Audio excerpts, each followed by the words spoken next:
எல்லாருக்கும் வணக்கங்க. இன்னைக்கு நம்ம ஈரோடு அம்மாச்சி சமையல் கிச்சன்ல என்ன பண்ண போறோம் அப்படின்னு பாத்தீங்கன்னா, பேபி பொட்டேட்டோ வச்சுட்டு மட்டனோட எலும்பை வச்சுட்டு நம்ம வந்து இன்னைக்கு ஒரு சூப்பரான ஒரு எலும்பு குழம்பு கிராமத்து முறைப்படி நம்ம வைக்கலாம். இதை எப்படி செய்யலாம்னு பார்ப்போம் வாங்க. நம்மளோட சேனல்ல சப்ஸ்கிரைப் பண்ணாதவங்க சப்ஸ்கிரைப் பண்ணிக்கோங்க. சமையல் குறிப்புகள்லாம் உடனே உங்களுக்கு வேணும்னு நினைச்சீங்கன்னா பக்கத்துல இருக்க பெல் பட்டனை அழுத்தி வச்சுக்கோங்க. அப்படியே ஃபேஸ்புக், இன்ஸ்டாகிராம், ஷேர் சேட்டை ஃபாலோ பண்ண மறந்துடாதீங்க. தனியா 3 ஸ்பூன் அளவுக்கு எடுத்துக்கலாம். எல்லாமே ட்ரை ரோஸ்ட் பண்ணிக்குவோம். 20 மிளகும் ஒரு அரை ஸ்பூன் அளவுக்கு ஜீரகமும் எடுத்துக்கலாம். இதையும் போட்டு நல்லா வறுத்துக்கணும். எல்லாம் ஒன்றா போட்டு வறுத்துக்கலாம். இதில் ஒரே ஒரு பட்டை, 2 ஏலக்காய், 5 கிராம்பு, 1 ஸ்பூன் அளவுக்கு சோம்பு இதெல்லாம் போட்டுக்கலாம். அரை ஸ்பூன் அளவுக்கு உப்பு போட்டுக்கலாம், கல் உப்பு. இப்போ இதுலேயே இந்த காஞ்ச மிளகா ஒரு 4 எடுத்திருக்கேன். காம்பை எடுத்துகிட்டு இதை போட்டுக்கலாம். காஞ்ச மிளகாயை வெறும் சட்டியில் போட்டு நம்ம வறுக்கும் போது இந்த காரல் வரும், இருமல் வரும். அதனால் நம்ம இந்த மாதிரி உப்பு போட்டுட்டு இந்த மாதிரி வறுத்தோம் அப்படின்னா நமக்கு வந்து இந்த இருமலே வராது. இதை ஒரு தட்டுக்கு மாற்றிக்கலாம். பாருங்கள், இது நல்லா ஆறட்டும். அதுக்குள்ளே நம்ம என்ன பண்ணுவோம், இந்த குழம்பு வதக்கி அரைக்கிறதுக்கு வெங்காயம்லாம் வதக்கிக்கலாம். 2 ஸ்பூன் அளவுக்கு நல்லெண்ணெய் ஊற்றிக்கலாம். நல்லெண்ணெய் ஊற்றி செஞ்சிங்கன்னா ரொம்ப நல்லாயிருக்கும். 1 இன்ச் அளவுக்கு இஞ்சியும் ஒரு 5 பல்லு பூண்டு எடுத்து வச்சுருக்கேன், இதை போட்டுக்கலாம். ஒரு 200 கிராம் அளவுக்கு சின்ன வெங்காயம் எடுத்து வச்சுருக்கேன், இதையும் போட்டுக்கலாம். ஒரு 2 இனுக்கு அளவுக்கு கருவேப்பிலை எடுத்து வச்சுருக்கேன், இதையும் போட்டுக்கலாம். போட்டுட்டு நல்லா இதிலேயே வதக்கிக்கலாம். இதுலேயே கொஞ்சமாக மல்லி இலை போட்டுக்கலாம். இந்த அளவுக்கு நல்லா பவுடர் ஆகிடுச்சு. இப்போ நம்ம என்ன பண்ணலாம், நான் ஒரு அரை மூடி அளவுக்கு தேங்காயை எடுத்து வச்சுருக்கேன். இந்த தேங்காயும் இதில் போட்டு நல்லா பவுட்ரு பண்ணிடுங்க. பவுட்ரு பண்ணிவிட்டு என்ன பண்ணணும்னு சொல்லுங்கள். பாருங்கள், இந்த வெங்காயம் பூண்டு இது எல்லாமே நல்லா வதக்கியாச்சு. இப்போ வந்து ஒரு தட்டுக்கு மாற்றிக்கலாம். இது கொஞ்சம் ஆறட்டும். ஆறுனதுக்கப்புறம் நம்ம பவுட்ரு பண்ணி வச்சுருக்கோம் இல்லைங்களா, தேங்காய், அந்த பட்டை, கிராம்பு, மல்லி இதெல்லாம் அதோடய இதையும் போட்டு நல்லா நைஸாக அரைச்சிக்கலாம். கொஞ்சமாக ஒரு 3 டேபிள் ஸ்பூன் அளவுக்கு எண்ணெய் ஊற்றிக்குங்க, நல்லெண்ணெய் ஊற்றிக்குங்க. சும்மா ஒரு 1/4 ஸ்பூனோட கம்மியாக சோம்பும், இந்த கல்பாசி இருக்குது இல்லைங்களா, இது ஒரு சின்ன பீஸும் போட்டுக்கலாம். இது ஒரு சின்ன பீஸ் போட்டு நீங்கள் குழம்பு தாளிச்சிங்கனாலே நல்ல மணமாக இருக்கும். இப்போ இதில் 1 இனுக்கு அளவுக்கு கருவேப்பிலை போட்டுக்கலாம். இதில் ஒரு 10 சின்ன வெங்காயத்தை எடுத்து நான் பொடியாக கட் பண்ணியிருக்கேன், இதையும் இதில் போட்டுக்கலாம்.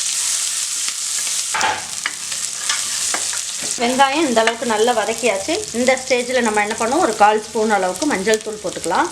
இப்போ இந்த குழம்புக்கு தேவையான அளவுக்கு உப்பு போட்டுக்கலாம். நம்ம வந்து காஞ்ச மிளகா வறுக்கும் போது நம்ம கொஞ்சமாக உப்பு போட்டோம், அதனால் பார்த்துக்கிட்டு நீங்கள் உப்பு போட்டுக்குங்க. கொஞ்சமாக மல்லி இலையை போட்டுக்கலாம். இப்போ இதில் 3 தக்காளி எடுத்து வச்சுருக்கேன், மீடியம் சைஸ் தக்காளி தான், இதையும் இதில் போட்டுக்கலாம்.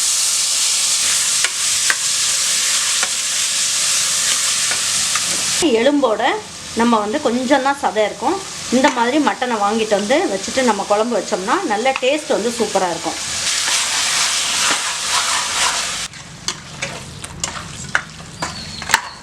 நல்லா கிராமத்தில் வைக்கும் போது நிறைய பேருக்கு நல்லா நிறைய வரணும் அப்படிங்கிறதுக்காக எலும்பு கொஞ்சம் சதை அதெல்லாம் போட்டு நல்லா உருளைக்கிழங்கு இந்த மாதிரி கட் பண்ணி வச்சுக்குவாங்க. இது பேபி பொட்டேட்டோ அப்படிங்கிறதுனால நான் முழுசாக போடுறேன். இல்லைன்னா இதை என்ன பண்ணுவாங்க, பெரிய உருளைக்கிழங்காக இருந்தால் 4ஆக கட் பண்ணி போடுவாங்க. இப்போ நான் இதில் வந்து என்ன பண்ணியிருக்கேன், ஒரு 200 கிராம் அளவுக்கு உருளைக்கிழங்கு எடுத்துருக்கேன். இந்த மட்டனோட டேஸ்ட்டு ஃபுல்லாக இந்த உருளைக்கிழங்குல இறங்கிட்டு உருளைக்கிழங்கு எடுத்து சாப்பிடும் போது நமக்கு மட்டன் சாப்பிட்ற மாதிரி ஒரு ஃபீலிங் வந்து ரொம்ப நல்லாயிருக்கும்.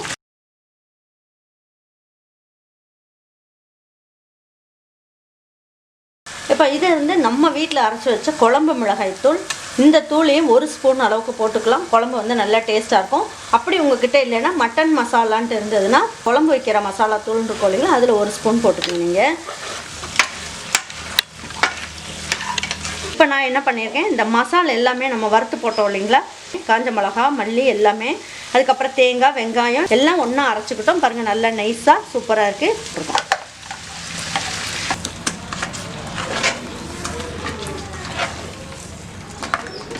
இப்போ இதுக்கு தேவையான அளவுக்கு உங்களுக்கு எந்த அளவுக்கு தண்ணி வேணுமோ பார்த்துக்கிட்டு இந்த மாதிரி ஊற்றிக்கோங்க. எலும்பு குழம்பு தண்ணியாக இருந்தாலே நல்ல டேஸ்ட்டாக சூப்பராக இருக்கும். இந்த அளவுக்கு இருக்கட்டும். பாருங்கள், இப்போ நம்ம என்ன பண்ணலாம், குக்கர் மூடி வச்சிடலாம். 4 விசில் வச்சுட்டு 3 நிமிஷம் ஸ்லோ ஃப்ளேமில் வைங்க. வச்சுட்டு இது எப்படி இருக்குன்னு நம்ம பார்ப்போம். பாருங்கள் இப்போ விசில்லாம் போயிடுச்சு. பாருங்கள் சூப்பரான எலும்பு குழம்பு ரொம்ப அருமையாக வந்திருக்கு. நம்ம போட்டிருக்க உருளைக்கிழங்கும் பாருங்கள் சுத்தமாக வந்து கரையவே இல்லை. எலும்புகளும் நல்லா வெந்து ரொம்ப அட்டகாசமாக இருக்குது. இதுக்கு நல்ல ஒரு பஞ்சு மாதிரி ஒரு இட்லியை ஊற்றி வச்சுட்டு, அப்படி இல்லைன்னா ஒரு தோசையை முட்டை தோசை ஒன்று ஊற்றி வச்சுட்டு நம்ம சாப்பிட்டோம்னா சும்மா அட்டகாசமாக இருக்குங்க. ரொம்ப அருமையாக இருக்கும். நல்ல இட்லியை நல்ல பஞ்சு மாதிரி சுட்டு வச்சுட்டு நம்ம சாப்பிட்டோம்னா அதுக்கு இணையே கிடையாதுங்க. இந்த வாரம் ஞாயிற்றுக்கிழமைக்கு நீங்கள் எல்லாருமே இந்த மாதிரி ஒரு எலும்பு குழம்பு, மட்டன் எலும்பு குழம்பு நீங்கள் செஞ்சு பாருங்கள். செஞ்சு பார்த்துட்டு உங்கள் வீட்டில் இருக்கவங்களுக்கு எல்லாத்துக்கும் பிடிச்சிருந்தது அப்படின்னா லைக் பண்ணுங்கள், ஷேர் பண்ணுங்கள், சப்ஸ்கிரைப் பண்ணுங்கள், மறந்துடாமல் கமெண்ட்ஸ் பண்ணுங்கள். தேங்க்யூ ஃபார் வாட்சிங் ஈரோடு அம்மாச்சி சமையல். தேங்க்யூ.